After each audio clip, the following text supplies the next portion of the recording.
आज ही Doubtnut app download करें। Doubtnut पर होगा अब आपके सभी मैथ्स, केमिस्ट्री, फिजिक्स और बायोलॉजी डाउट्स का सफाया। बस अपने क्वेश्चन की फोटो खींचो, उसे क्रॉप करो और तुरंत वीडियो सोल्यूशन पाओ। Download now.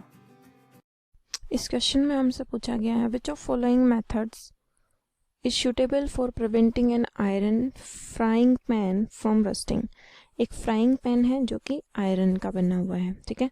उसको रस्ट खाने से बचाने के लिए इनमें से कौन से मेथड्स को हम यूज़ करेंगे। तो आयरन को अगर लंबे टाइम तक मैं एटमॉस्फेयर में छोड़ देती हूँ तो वो रस्ट खा जाता है, मतलब इन्वायरमेंट में प्रेजेंट ऑक्सीजन के साथ रिएक्शन करके किसकी फॉर्मेशन करता है, रस्ट की फॉर्मेशन करता है। हम एग्जाम्पल भी देखते हैं हमारे कॉमन लाइफ में कि आयरन की कोई भी चीज़ को अगर हम काफ़ी दिन तक बाहर एनवायरनमेंट में छोड़ देते हैं तो उसमें जो आयरन होता है वो ऑक्सीजन के साथ रिएक्शन करके किसकी फॉर्मेशन करता है, Fe2O3.XH2। ये किसका फॉर्मूला होता है, रस्ट का, ठीक है। तो उस आयरन को रस्ट से बचाने के लिए इनमें से कौन सा मेथड सूटेबल रहेगा। और आयरन से क्या बना है, फ्राइंग पैन। तो फर्स्ट ऑप्शन है हमारे पास अप्लाइंग ग्रीस, सेकंड ऑप्शन है अप्लाइंग पेंट एंड थर्ड है applying a coating of zinc. तो सूटेबल मेथड हमसे पूछा गया है, ठीक है। तो आयरन के ऊपर अगर हम ग्रीस अप्लाई करते हैं तो वो कुछ दिन तक तो रस्ट खाने से बच जाएगा, लेकिन ड्यूरेबल प्रोसेस नहीं है ये, not a durable process। And second thing अगर देखा जाए तो फ्राइंग पैन ये हमारे यूज आने की चीज़ है, इसके ऊपर अगर हम ग्रीस अप्लाई करते हैं तो वो हमारे खाने में जाएगा, ठीक है, इसी तरीके से। और अगर इसके ऊपर हम पेंट अप्लाई करते हैं तो कुछ टाइम के बाद जो आयरन है वो रस्ट खाएगा, और जिस सरफेस पे अगर वो रस्ट खाएगा, सपोज कीजिएगा ये आयरन का फ्राइंग पैन है, अब काफ़ी लंबे टाइम के बाद ये किसी कहीं सरफेस पे रस्ट खाने लग जाएगा। तो सपोज कीजिएगा यहाँ से रस्ट खाया तो इसके ऊपर जो पेंट हुआ था वो पेंट यहाँ से हट जाएगा, ठीक है। तो इसका मतलब ये दोनों प्रोसेस सूटेबल नहीं है। थर्ड प्रोसेस है हमारे पास applying a coating of zinc.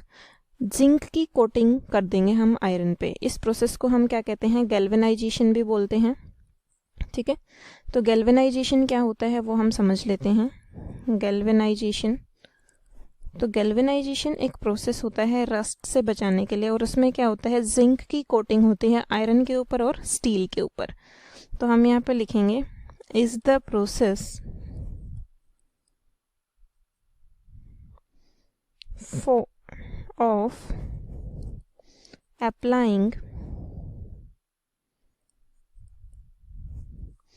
a protective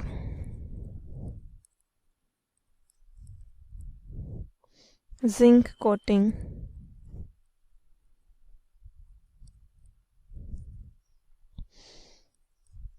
to steel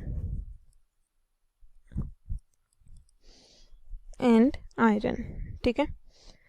तो जिंक की जो कोटिंग हो गई, अब उसकी वजह से वो क्या करेगा, हमारे एटमॉस्फेयर में जो ऑक्सीजन वगैरह प्रेजेंट है वो उसके साथ आयरन के साथ मिलके रस्ट की फॉर्मेशन नहीं करेगा, क्योंकि आयरन के ऊपर क्या हो गया, जिंक की कोटिंग हो गई।